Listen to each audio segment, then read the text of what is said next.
Peacemaker, Pacificador, segunda temporada está a caminho. James Gunn já anunciou o início das filmagens agora em abril de 2024 e a gente fica como? Ansioso por continuar a ver aquele mercenário que mata a qualquer custo em nome da paz. E assim, galera, vamos falar um pouquinho sobre isso, mas antes teremos uma parte de um vídeo que eu gravei em 2022, na época em que a série tinha estreado. E a gente diz aí muitos detalhes de como foi a série, alguns episódios que foram marcantes e o desfecho incrível que foi com aquela referência marcante da Liga da Justiça. Então, se você não assistiu a série, fica ligado que a gente vai falar bastante de Pacificador e de todas as influências e referências que ele traz junto consigo. Mas antes, roda a vinheta. E vamos falar agora no cara que acredita na paz, nem que ele tenha que matar quem estiver no caminho por isso. O Pacificador, o personagem da DC Comics, que interpretado aí pelo John Cena, que está revolucionando praticamente todo este universo dos super-heróis e também calando a boca dos incrédulos que diziam que os filmes de heróis estavam saturados. E a gente começa a falar de um dos personagens que era de uma categoria B do universo da DC e agora ganha seu destaque e, obviamente, pelas mãos do mago que faz com que personagens de características de qualidade B das editoras de quadrinhos se tornem em grandes astros. Eu tô falando do James Gunn. Exatamente. E se você é novo por aqui, seja mais do que bem-vindo. Meu nome é Alex Fury e esse aqui é o canal Como é Bom Ser Nerd. Aqui a gente fala de quadrinhos, fala de série, fala de cinema, fala de tudo que a gente gosta dentro desse universo fantástico dos quadrinhos para as telas.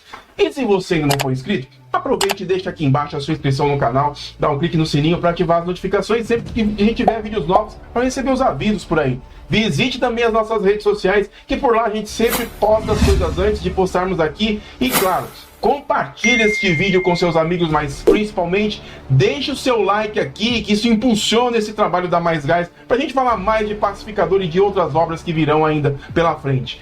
Meus amigos, a DC Comics estreia 2022 dizendo quem é que manda. Cara, simplesmente espetacular o Pacificador, é um personagem que foi entregue para nós aí pela primeira vez no filme do Esquadrão Suicida e a série é diretamente um spin-off, só que 100% ligado da cena pós-créditos de Esquadrão Suicida para agora. Vamos falar então da origem deste personagem que está ditando as regras a partir de agora. O alter ego do Pacificador é Christopher Smith, ou tanto faz. Ele era uma espécie de pacifista que, quando fez a sua primeira aparição no universo dos quadrinhos, foi na revista The Fighting 5, número 40, que era da antiga Carlton Comics. Ele era um membro de uma força paramilitar que era dedicada para manter a segurança do planeta. E ali, apesar de ainda não ter o lema que ele apresenta na série, ele utilizava armas não tão letais para ser parte do seu arsenal.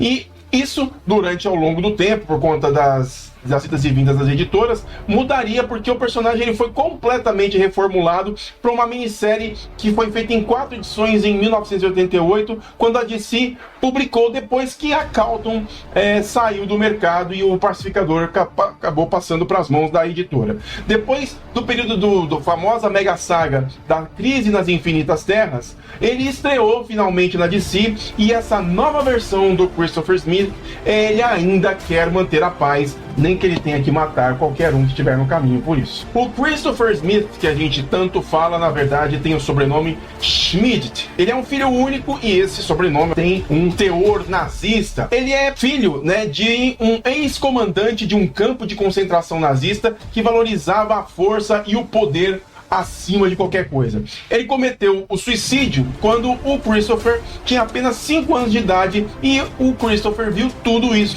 E ele ficou problemático depois de tudo isso, todos esses eventos que ele passou, foi pro exército e depois de concluir o ensino médio, ele teve que encarar, as verdades do mundo da guerra. Nesse tempo, depois de ele ter sido acusado de matar pessoas inocentes, ele foi preso, foi julgado pelos crimes que cometeu durante esse período de guerra. Durante a sentença que ele cumpria, ele concordou em participar de um programa secreto antiterrorismo do Pentágono chamado Projeto pacificador. É aí que ele desencadeia a sua forma de justiça, e ali ele sempre, durante as suas ações, ouvia frequentemente a voz do seu pai, que isso atormentou o Smith durante um longo período, fazendo que ele iniciasse a sua curiosa e profunda cruzada pela paz, e assim fazendo o que o próprio lema dele diz. Esse vigilante, ele sofria, de uma espécie de delírio que não era só apenas a presença de espírito do seu pai te assombrando, mas também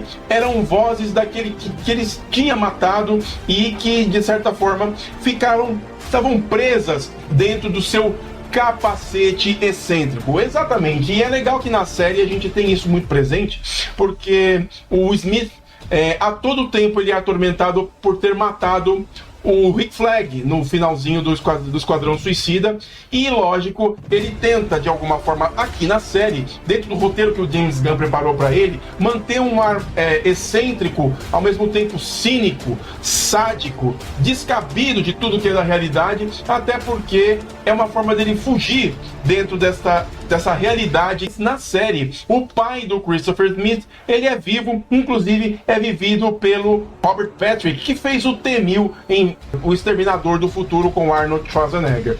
Cara, é legal como esses choques culturais acontecem e como que isso engrandece a personagem do pacificador. O personagem pacificador em si, ele não é um ser super poderoso e tudo mais, mas ele usa gadgets, exatamente. Da mesma forma que o Batman usa os gadgets dele, ele também tem as dele. E ali, o que ele é exatamente? Como é que eu posso classificar o pacificador? Ele é uma espécie de anti-herói. E ele usa um armamento mortal tecnologicamente avançado e tudo mais. Na série, não tão avançado assim, ele usa armamentos que inclusive foram dados a ele por conta do período em que ele esteve lá trabalhando para a agência da Amanda Waller, e ali ele se utiliza de tudo isso daí. Agora, depois de ter cumprido a pena dele lá em Bella Reeve e cumprido a missão que ele foi designado pela Amanda Waller, ele usa armas comuns e tudo mais, mas ele é muito habilidoso em utilizá-las. Tanto que no final lá do Esquadrão Suicida, ele acaba perdendo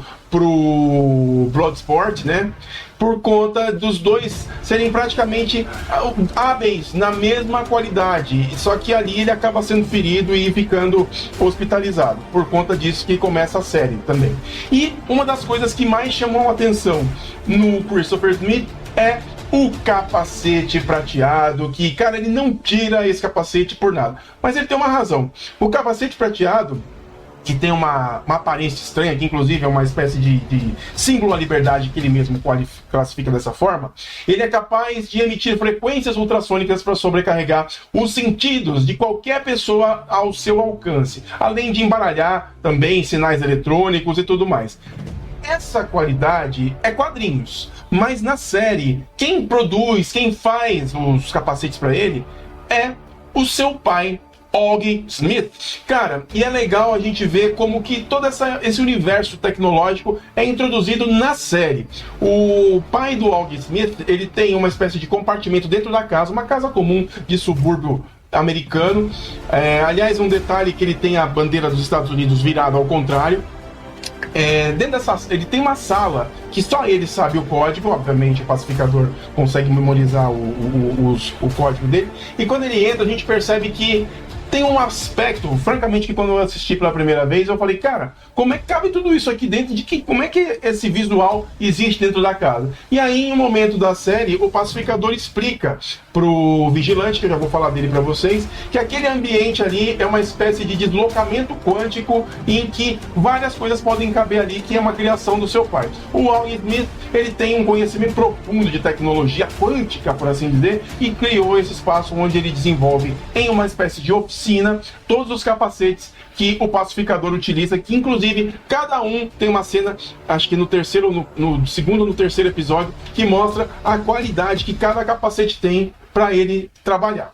Em alguns momentos, quando o pacificador está dentro da missão, com a sua equipe, que eu já vou falar da equipe para vocês, ele cita a questão de como que ele vai enfrentar as grandes ameaças. Por que eles não arrumam para ele um jetpack? O jetpack faz parte do seu cânone dos quadrinhos, onde ele voa usando esse artefato. Mas na série ainda não foi apresentado isso para ele, mas ele cita como uma espécie de easter egg para posicionar a gente dentro dos quadrinhos. E a equipe do governo que dá suporte para o Pacificador é composta por alguns integrantes. A gente vai dar um passeio aqui em todos eles e a gente vai falar de acordo com a série como que eles são apresentados. A primeira delas é a Jennifer Holland, a atriz Jennifer Holland, que interpreta a Emilia Harcourt. A Emilia Harcourt, ela é como se fosse o braço direito da Amanda Waller, e ela é como uma espécie de Maria Hill dos Vingadores lá da SHIELD, né? A Emilia Harcourt era uma mulher muito austera, muito de rosto fechado, jovem, e inclusive ela desperta o desejo no Pacificador, que a todo custo tenta conquistá-la, mas ela não dá chance para ele de jeito nenhum, né? A Danielle Brooks, que interpreta a Leota Adebayo. A Adebayo, ela é uma personagem enigmática. A princípio, quando ela é apresentada na série, a gente vê alguém assim que está deslocado dentro desse universo governamental, onde agentes trabalham matando, fazendo coisas para o governo, e ela não se encaixa dentro daquilo. Até o momento em que a gente vê com quem ela conversa aos horários noturnos no seu laptop. Exatamente, ela conversa com Amanda Waller, que nada mais, nada menos é a sua mãe. Outro integrante da equipe é o Steve Agee, o ator Steve Agee, que interpreta o John Economos. O John Economos, ele é uma espécie de mago da informática. Ele é, assim, um cara que manja de tudo, mas ao mesmo tempo é um fanfarrão, que ao mesmo tempo tem aquele aspecto do cara que não quer saber de nada. Inclusive no Esquadrão Suicida, ele e essa equipe toda da Força Tarefa X, todos eles fazem apostas para ver quem é que sobrevive dentro desse universo dos heróis. E ali é engraçado, galera, que o John Economos, a todo tempo, ele tenta se valer, mas ele é um medroso. Ele é um cara medroso. Tudo que ele faz é escondido. Ele faz de uma forma assim em que as pessoas, em que ele não se exponha. Só a equipe faça o serviço sujo por ele. E, obviamente, ele é sórdido. Ele tem princípios baixos. Enfim, é um cara assim que completamente sai do contexto. Outro ator que compõe essa equipe, e agora o líder dessa força-tarefa, é o ator Chuck Iwuji, que interpreta o Clemson Murn. Ele não faz parte dos quadrinhos, pelo menos não encontrei na parte das minhas pesquisas, mas o Clemson Murn, ele é um cara sisudo, fechado. As ordens dele, ele é um cara assim que não tem segunda palavra, é uma ordem só e ali ela tem que ser cumprida. E se não der certo, ele parte para cima para resolver ele mesmo. O Clemson Murn, ele se mantém assim, austero durante a série toda, até um determinado momento que mais pra frente eu vou falar aqui no vídeo, que ele se revela. Bom, o Clemson Murn, ele é uma espécie de... não vou dizer que ele é um Nick Fury, mas ele é um Sub-Fury, que faz as coisas de forma pejorativa a todo tempo, tem braço de ferro com a equipe toda e é um cara super misterioso. Pontos engraçados, aliás, tem vários. Aliás, por falar em graça, em beleza, o James Gunn, ele tem uma mão para escolha musical. A série inteira, ela é temperada com o glam rock dos anos 90, um pouco do comecinho dos anos 2000, com trilhas sensacionais. Aliás, a abertura do Pacificador com a banda Wigwam, né, You Really Wanna Taste It, é muito bacana. Cara, ela é o tema do Pacificador. O James Gunn teve uma sacada muito bacana de enxergar a equipe que fez a seleção das músicas, acertou em cheio e ela grudou, cara, cola na cabeça da gente essa música. E o bacana, assim, todos os personagens que fazem parte dentro desse contexto, o James Gunn tem um cuidado de dar atenção para cada um, mesmo que a aparição dele seja pequena. E ainda assim, a gente se envolve com a jornada de cada um. E por falar em jornada, a gente vai para um cara que, nos quadrinhos, ele tem uma origem profunda, pesada, sofrida, que é o personagem que o Fred Stroma que interpreta. A gente está falando do Adrian Chase, mais conhecido como o Vigilante. O Vigilante é uma espécie de assassino de aluguel que lembra bastante o conceito do próprio Frank Castle. Teve perdas irreparáveis durante a sua vida, razões para ser revoltado. Nos quadrinhos realmente ele mata para valer. Aqui ele também tem essa característica, mas ao mesmo tempo o contexto que ele é colocado deixa tudo isso voltado para um ar de fã do Pacificador. Ele é fanático pelo Pacificador, tem ele como uma espécie de guru, e a todo tempo ele faz de tudo para que o Pacificador esteja bem, que ele seja parceiro dele. O tempo todo ele faz questão de ter essa presença ao lado do Pacificador. O personagem Pacificador, a todo tempo, ele precisa se autoafirmar, ele precisa ser reconhecido como um herói para fazer valer o lema dele. E é engraçado que na saída dele do hospital, no comecinho da série, ele tem uma discussão com o faxineiro do local que vendia maconha para ele, inclusive, que é interpretado pelo ator Rizwan Manji, e ele interpreta o faxineiro conhecido como Jamil. E a conversa que eles têm ali na hora, cara, é engraçada porque o Pacificador, ele quer ser reconhecido, mas o cara fala assim, não, cara, eu não faço ideia de quem você é. E isso mexe com o ego dele, né? Pô, você foi meu amigo enquanto eu tava aqui, né, hospitalizado e tudo, mas você vendeu maconha pra mim, a gente é parceiro. E você acha que só porque eu vendi maconha pra você, eu vou ser seu parceiro? E essa discussão fica nesse impasse, nesse sobe e desce, e a gente percebe que o Christopher Smith, ele precisa de reconhecimento. E de onde vem a origem de tanta mágoa, de tanta baixa autoestima? Isso tem origem com o seu pai. O seu pai, Og Smith, ele vive agora uma vida aposentada e é ele quem produz todos os gadgets para o seu filho. E ele também tem um passado sombrio, que nos quadrinhos é muito bem apontado. Ele é conhecido como o Dragão Branco, principalmente depois desse período em que ele foi um carrasco nazista, e ele também tem um uniforme muito peculiar, que inclusive aparece na série exatamente no 3º episódio, e cara, tá fiel. E o que eu tô achando muito bacana nessa série é que a DC não tá economizando na indumentária, nos uniformes, né? Aliás, tá de parabéns, a gente tem que tirar o chapéu, que a série, além de ter um roteiro muito ágil, muito bem colocado, muito bem elaborado, eles respeitam, tem fanservice o tempo todo. Por falar no contexto da série, a missão de todos eles é descobrir uma espécie de ação off do governo que está acontecendo, de pessoas que até então estão agindo de forma descabida, e eles precisam saber a razão delas fazerem isso. São pessoas públicas de alto escalão que estão fazendo coisas erradas. Até que é revelado pro Pacificador o que realmente acontece. Que inclusive ele recebe da agente Hardcore, a missão dele. E lá ele vê que o que ele é pedido na missão é que ele descubra onde estão as borboletas. O que são essas borboletas? Aliás, existem essas borboletas nos quadrinhos? Não, elas fazem parte só da série, isso foi inserido pra série, e eles se tratam de seres alienígenas que entram dentro da mente das pessoas e dominam para que elas façam as coisas mais absurdas possíveis até o momento.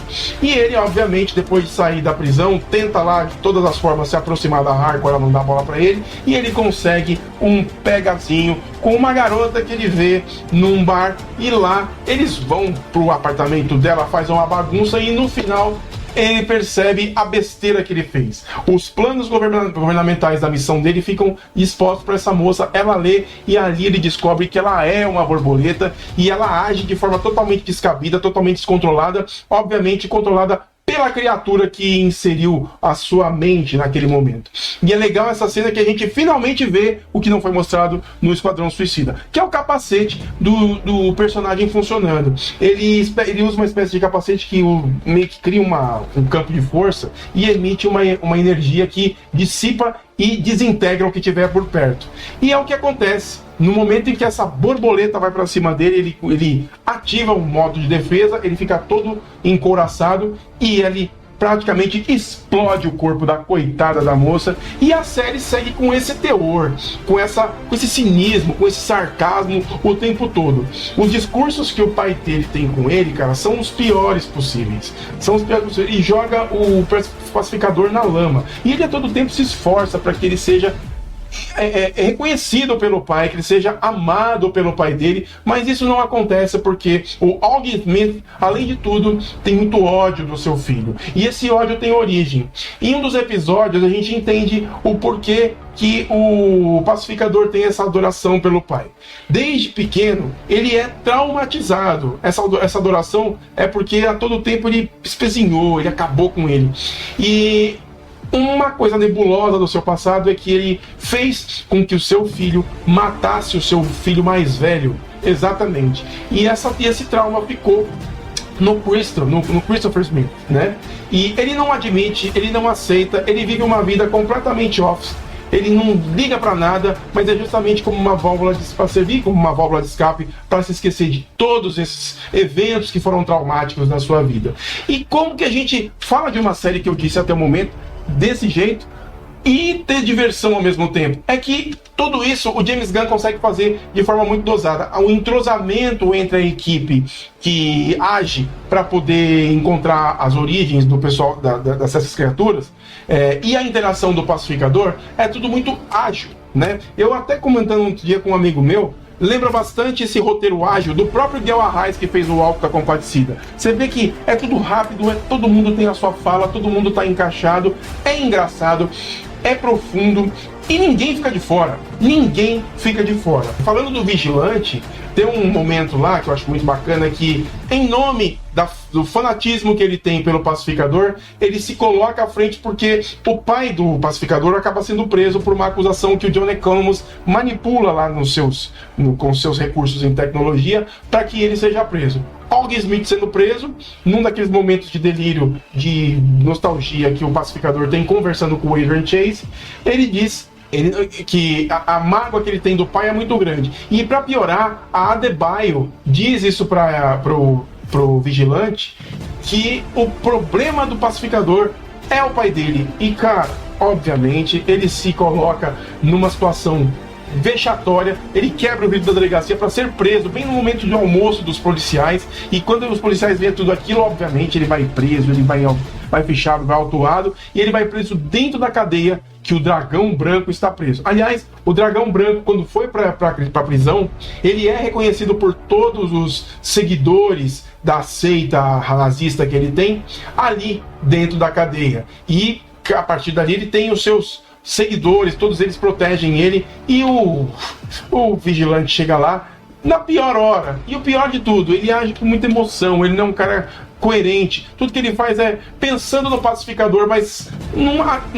a qualquer custo, que ele acaba entregando que ele tá ali pelo pacificador, e o pai dele tenta de todas as formas chamar a equipe da polícia que está investigando o caso do assassinato da borboleta e todo o restante. E por falar na borboleta, né, realmente, eles são seres que se parecem mesmo com borboletas, né? Tem uma cena que o pacificador vai cumprir uma missão que é para matar uma espécie de político que é uma das borboletas. Aliás, não só o político, como a sua família inteira.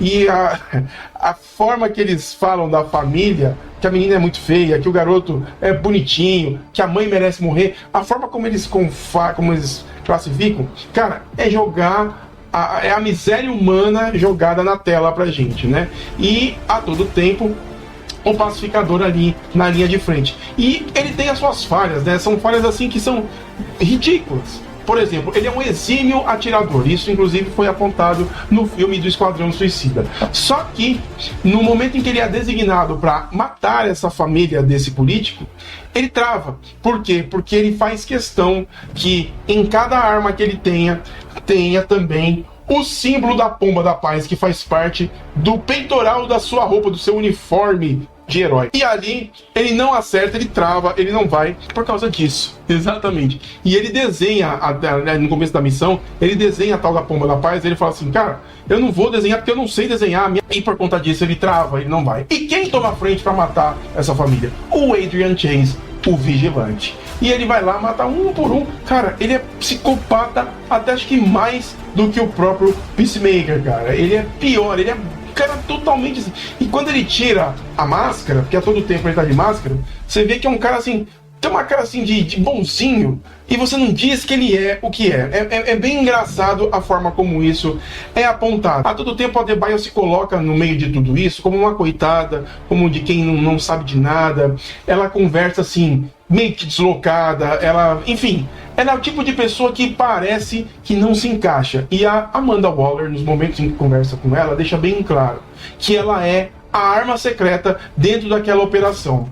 E ela está 100% gabaritada para resolver aquelas questões. E aí a gente entende o porquê. Se vocês prestarem atenção na série, a todos os momentos, quando ela conversa com o Vigilante, quando ela conversa com o Peacemaker, quando ela conversa com o Clemson Murn, quando ela conversa com o Economos, com a Hardcore, com qualquer pessoa, ela dá esse jeitão de quem não sabe de nada, mas é manipulável. A todo tempo ela insere ideias. A gente percebe que cada vez que ela vai chegando em cada um, ela insere ideias nas pessoas, e é essa a arma secreta dela. No meio do núcleo investigativo temos dois policiais, que é um interpretado pelo Lachlan Monroe, que é o Larry Fitzgerald, e também tem uma outra policial, cara, que eu não me recordo o nome dela, mas enfim, é uma japonesa que faz parceria com ele, e é lógico que ela está à frente de todo esse processo. Os dois, aliás, eles são fortíssimos, porque a todo tempo eles entendem o que está acontecendo, que existe uma força governamental por fora, mas que existe muito mais do que aquilo, até porque as evidências sobre a invasão das borboletas, ela é presente, inclusive na investigação. E por falar na invasão das borboletas, tem um momento lá que o pacificador, ele volta para falar com a esposa que ele sequestrou lá no apartamento, que é interpretada pela atriz Alison Araya, que é a Amber, né? E aí transa com ela, e obviamente o Adrian Chase, o Vigilante, também transa. E no momento que eles estão lá relaxando, fumando um baseadinho e tudo mais, o pacificador vê na cabeceira da cama uma espécie de objeto que parece objeto de decoração, e curiosamente com algumas escritas que lembram hieroglifos, e todas elas luminescentes. Ele aperta em uma delas e aquilo se transforma em uma espaçonave, que é ali onde ele junta A com B e fala: caramba, não é só isso, cara, tem muito mais. E por falar em muito mais, vamos falar de mais easter egg, né? Tem um momento em que o Economos começa a discutir com o Peacemaker, né? Aliás, vários momentos. As discussões entre ele e o Economos são demais, cara. Aliás, a última, né? Depois eu falo pra vocês. Nessa discussão, ele fala assim: poxa vida, cara, você é um mala, né? Inclusive ajudando a costurar os ferimentos depois dele ter fugido lá do apartamento quando ele foi atacado pela borboleta. Ele fala assim: cara, você é um mala, né? E ele fala assim: cara, eu preferia muito mais que ao invés de ser você, que fosse o Bat-Fino. Aí ele falou: o que é o Bat-Fino? O Peacemaker pergunta. Bat-Fino é um personagem não. É um ser interdimensional que adora o Batman, é um anãozinho que adora o Batman e que é muito mais perto do que você. Fala: mas existe isso? Existe. Posicionando a gente dentro do vasto universo de si que é posto aí e que só James Gunn é capaz de trazer pra gente. Que, cara, imagina, se citaram isso, imaginem as outras coisas que vão ser citadas. E por falar em citar, o Auggie Smith, o pai do Chris Smith, né, do pacificador, tem um vizinho muito, mas muito pentelho, e esse vizinho é daqueles que cuida da vida dos outros o tempo todo, e obviamente não ia deixar passar a presença do Chris Smith. E ali, no momento em que o Chris vai buscar os capacetes que eu citei no começo do vídeo para continuar as missões, o vizinho flagra ele saindo da casa com a sacola e fala assim: e você é o quê? Você é uma espécie de super-herói? Porque você não me parece super-herói. Mais uma pessoa mexendo com o ego do Christopher Smith. E ali, meus amigos, ele fica pé da vida, volta para tirar satisfação, e ele fala: sim, eu sou um herói. Aí o velho fala: não, o Batman é um herói, porque o Batman é uma criatura das trevas, ele tem princípios. E aí começa uma discussão que acalorou a internet e que acalora, inclusive, o meu coração, com a pergunta: por que que o Batman não mata. E ali o pacificador joga tudo isso na lama e fala, porque o Batman é um frouxo. O que ele faz é matar por tabela, porque todas as pessoas que ele prende, esses palhaços coloridos que ele costuma caçar, no final todos eles são soltos e eles acabam matando de novo o que ele tentou evitar no começo. Que na verdade ele não evitou, ele só protelou para que eles viessem a matar de novo. Cara, vocês não têm ideia de como isso deu problema, inclusive, para DC, que deu uma chamadinha no James Gunn para ele não fazer isso de novo, porque Batman é o queridinho da DC e vocês sabem que é verdade. Ao todo, a série tem 8 episódios e ela segue nesse ritmo desenfreado justamente, até porque o Pacificador é um personagem de categoria P, mas ao mesmo tempo ele é uma cabeça de centro. Ele conduz muito bem essa história com esse seu jeito irreverente e ao mesmo tempo dá caminhos e pequenos encaixes para personagens que existem muito comuns dentro desse universo da DC. E a série segue justamente desvendando quem são esses personagens aí intergalácticos, as borboletas. Mas um personagem que eu achei muito interessante, que foi o Judo Master, né? Um baixinho coreano, japonês, que estava ali como pau mandado dessas criaturas, obviamente, a comando, usando os corpos de grandes nomes que existem por aí, e ele é o grande defensor das borboletas, né? Ele que é o cara, Judo Master, ele marca muito bem a passagem dele nessa série, e ele segue justamente, como eu disse, a figura que defende e protege as borboletas. Existem muitas pessoas dominadas por elas, né? E o pacificador tem que seguir justamente nos caminhos para poder desvendar toda essa estrutura que as borboletas estão querendo para justamente conquistar o planeta, né? É uma invasão intergaláctica que quer dominar o planeta Terra. E as investigações do pacificador, elas são muito aos tropeços, né? Ele nunca acerta as coisas, mas em meio a tudo isso tem os dramas pessoais deles. E o principal é com seu pai. E tem um trecho da história em que o seu pai usa o traje, né, de dragão branco e vai atrás do Peacemaker, né, porque ele roubou os capacetes, ele tá lá numa situação de fuga do seu pai e o colega dele tá junto com ele o tempo todo e, cara, é uma luta desenfreada e eles estão usando uma das caminhonetes que é da equipe e a equipe já tá dissolvida, rolou muita treta, inclusive, né, e é a primeira vez que eu vejo o quão o James Gunn é corajoso quando adapta personagens. Ele faz o personagem do Dragão Branco ser perfeito, o uniforme perfeito. Não tem nenhum detalhe que desabone o que ele é efetivamente nos quadrinhos. E a história termina da forma mais trágica, né? Ele acaba matando o pai dele no meio desse conflito e ele fica lá com os dogmas, com as tristezas, com as lembranças e principalmente a saudade do irmão que ele mesmo acabou matando na infância, amando do seu próprio pai que usava os dois para pequenas rinhas entre os irmãos para poder divertir e ganhar um dinheiro em cima disso. É um cara maravilhoso o pai dele, né?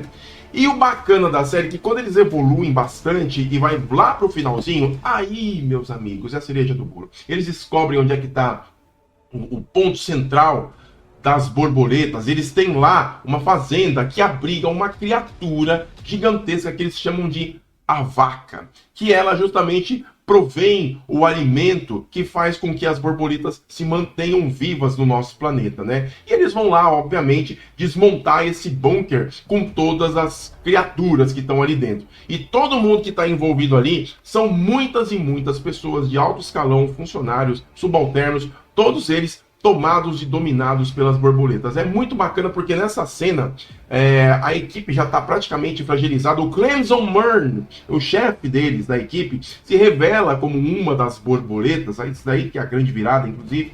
E depois de toda essa coisa, eles precisam desmontar isso tudo. E é uma cena muito bacana porque é quando o pacificador realmente assume a sua liberdade de matar quem estiver no caminho em nome da liberdade. Sai ele, sai toda a equipe junto e eles vão pra cima de todos os caras. É uma cena de luta daquelas de campo aberto, muito bacana, quase um plano sequência na história, e eles conseguem efetivamente entrar e desmontar o bunker. E o bacana é que a Adebayo, numa dessas investidas, acaba usando um dos capacetes do Peacemaker, uma cena muito engraçada, inclusive, que ela dá o comando, né, e usando inclusive a forma como ele mesmo usa para ativar o capacete, e ela acaba sendo arremessada de cabeça, porque o capacete que ela estava usando, o modelo que ela estava usando, era uma espécie de bomba, de meteoro, de ariete, e ela sai dando cabeçada em tudo. É uma cena absurda, e ela inclusive é a responsável por ajudar a desmontar toda a coisa. Depois de toda aquela confusão, depois de que todas as borboletas são desmanteladas, depois que eles destroem tudo aquilo, eles saem, obviamente, destruídos, acabados. A gente está lá com um tiro no peito, machucada, e eis que de repente a cena que faz um plot twist ou easter egg, ou aquela sensação de caramba, finalmente esse universo está compartilhado, está fazendo parte disso, é quando a Liga da Justiça aparece inteira. E obviamente, com esses conflitos do Henry Cavill, a gente só vê um Superman flutuando bem baixo na altura deles ali, depois que toda a batalha terminou. O Aquaman, o Flash e a Mulher Maravilha, menos o Batman não tá ali nessa cena, e todos eles, principalmente o Superman, daqui do peito, do busto para a cabeça, escurecido, uma parte sombria, por justamente está naquela época dos conflitos com Henry Cavill, por ele não poder aparecer. É muito bacana como tudo isso acontece, até porque as piadas são o ponto alto da série. O Peacemaker fala assim, poxa, que boa hora que vocês chegaram, né, seus inúteis. E aí o Aquaman vai falar alguma coisa, que é o Jason Momoa. Os únicos ali que aparecem com o rosto, Jason Momoa e o Flash, o Ezra Miller. Aí naquele momento o Peacemaker fala, vai se ferrar, vai transar com peixe, que é justamente a piada que permeia o universo do Aquaman. E o Flash olha pra ele tipo, cara, você com peixe, ele cala sua boca, né? Tipo, cria um clima de piada entre todos ali. E a Liga da Justiça é taxada naquele momento como 100% inútil, né? Ali já fica um recado do James Gunn de que tudo ia mudar. Ali já ficou um gostinho de que estaria por vir uma grande mudança na DC. E a mudança estaria nas mãos dele próprio, do próprio James Gunn.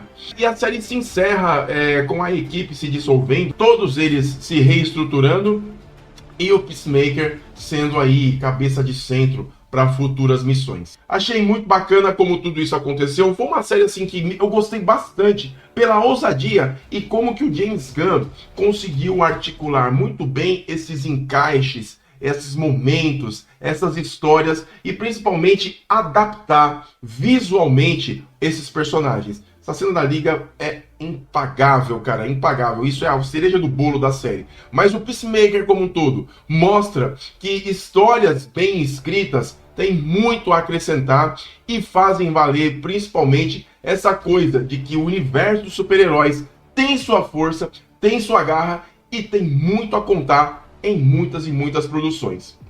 E se você assistiu a série do Peacemaker, cara, deixe o seu comentário aqui embaixo. Eu quero saber a sua opinião, porque a segunda temporada, meus amigos, está chegando. As filmagens começaram agora, em abril de 2024. A gente vai fazer o quê? Esperar pra curtir. Beleza? Meu nome é Alex Fear e eu vou ficando por aqui. Um grande abraço para vocês e até mais no nosso próximo vídeo.